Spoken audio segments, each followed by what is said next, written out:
Matrimony online platform ಮೂಲಕ ಯುವತಿಯರನ್ನ ಪರಿಚಯಿಸಿಕೊಂಡು ಬಳಿಕ ಮದುವೆಯಾಗುವುದಾಗಿ ಹೇಳಿ ಅವರಿಂದ ಹಣ ಪಡೆದು ವಂಚಿಸುತ್ತಿದ್ದ ಮತ್ತು ಆತನಿಗೆ ಸಹಕಾರ ನೀಡ್ತಾ ಇದ್ದ ಆರೋಪದಲ್ಲಿ ಕಾವೂರು ಠಾಣೆಯ ಪೊಲೀಸರು ಇಬ್ಬರನ್ನ ಬಂಧಿಸಿದ್ದಾರೆ.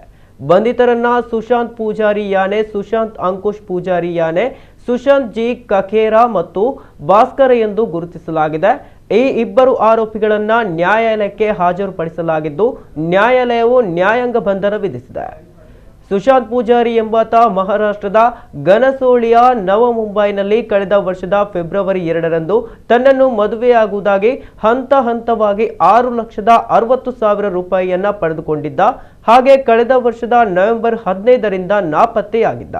ನಂತರದ ದಿನಗಳಲ್ಲಿ ಈ ಬಗ್ಗೆ ತಾನು ಅನುಮಾನಗೊಂಡು ಸುಶಾಂತ್ ಪೂಜಾರಿಯ ಹಿನ್ನೆಲೆಯ ಬಗ್ಗೆ ವಿಚಾರಿಸಿದಾಗ ಆತ ಹಲವು ಕಡೆ ಮದುವೆ ಮಾಡಿಕೊಳ್ಳುತ್ತೇನೆ ಎಂದು ನಂಬಿಸಿ ಮೋಸ ಮಾಡಿರುವ ಹಾಗೂ ಈ ಮೊದಲು ಒಂದು ಮದುವೆ ಆಗಿರುವ ವಿಚಾರ ತಿಳಿದು ಬಂದಿತ್ತು ಎಂದು ಸಂತ್ರಸ್ತ ಯುವತಿಯು ಕಾವೂರು ಪೊಲೀಸ್ ಠಾಣೆಗೆ ದೂರು ನೀಡಿದ್ದರು. ಅದರಂತೆ ಕಾರ್ಯಾಚರಣೆ ನಡೆಸಿದ ಪೊಲೀಸರು ಫೆಬ್ರವರಿ 5ರಂದು ಸುಶಾಂತ್ ಪೂಜಾರಿಯನ್ನ ಬಂಧಿಸಿ ವಿಚಾರಣೆಗೊಳಪಡಿಸಿದರು. ಈತ ಇದೇ ರೀತಿ ಹಲವು ಕಡೆಗಳಲ್ಲಿ ಯುವತಿಯರಿಗೆ ಮೋಸ ಮಾಡಿರುವುದು ಬೆಳಕಿಗೆ ಬಂದಿದೆ. ವಿಚಾರಣೆ ನಡೆಸಲಾಗುತ್ತಿದೆ.